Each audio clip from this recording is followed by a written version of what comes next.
Today is not only the day I'm proud to introduce Senator Kamala Harris as the vice presidential nominee of the Democratic Party, it's also the third anniversary of that terrible day in Charlottesville.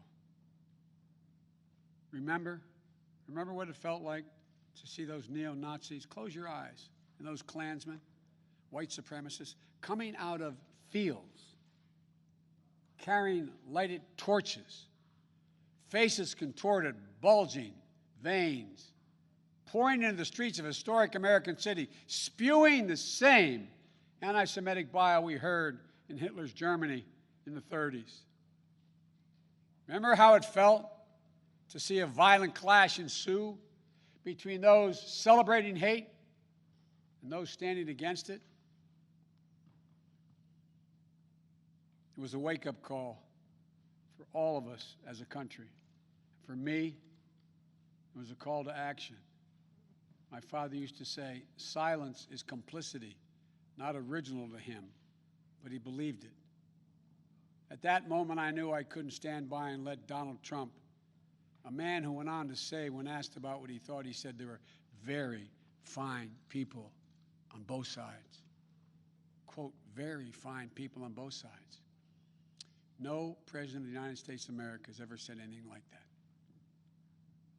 See him continue to attack everything that makes America, America. I knew we were in the battle for the soul of the nation. That's when I decided to run. And I'm proud now to have Senator Harris at my side in that battle because she shares it with the same intensity I do. For she's someone who knows what's at stake. The question is, for all Americans to answer, who are we as a nation? What do we stand for? And most importantly, what do we want to be? You know, someone who knows that the future of this country is limited only by the barriers we place on our own imaginations, because there's nothing Americans cannot achieve when we put our minds to it, when we do it together. One of the reasons I chose Kamala is because we both believe that we can define America simply in one word: possibilities. Possibilities. Let me say it again. Possibilities. That's America. That's what sets this nation apart, is that everyone, the ability for everyone, and we mean everyone, to go as far and dream as big as hard work and their God-given ability will take them. When I agreed to serve as President Obama's running mate, he asked me a number of questions, as I've asked Kamala. But the most important was, he said to me, he asked me what I wanted, most importantly.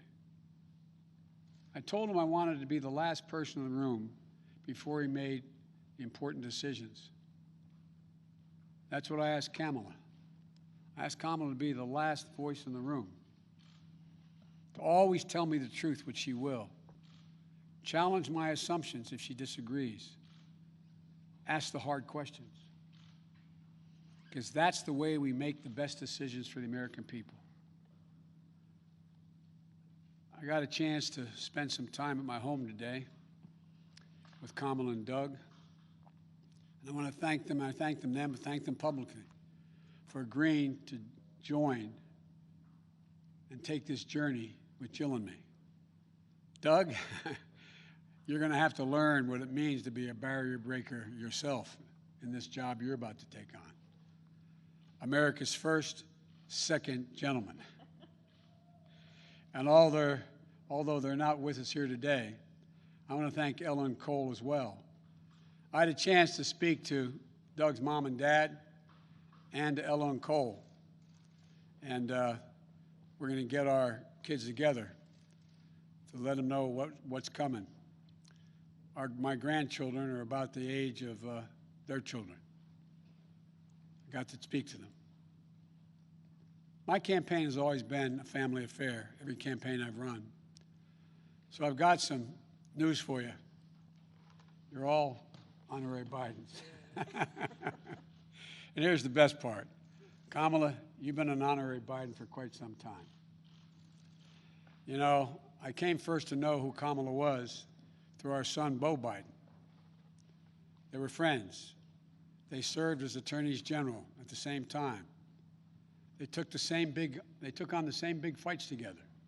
Kamala in California, Beau here in Delaware. Big fights that helped change the entire country. I know how much Beau respected Kamala and her work, and that mattered a lot to me, to be honest with you, as I made this decision. So now, we need to get to work, pulling this nation out of these crises we find ourselves in, getting our economy back on track, uniting this nation, and yes, winning the battle for the soul of America.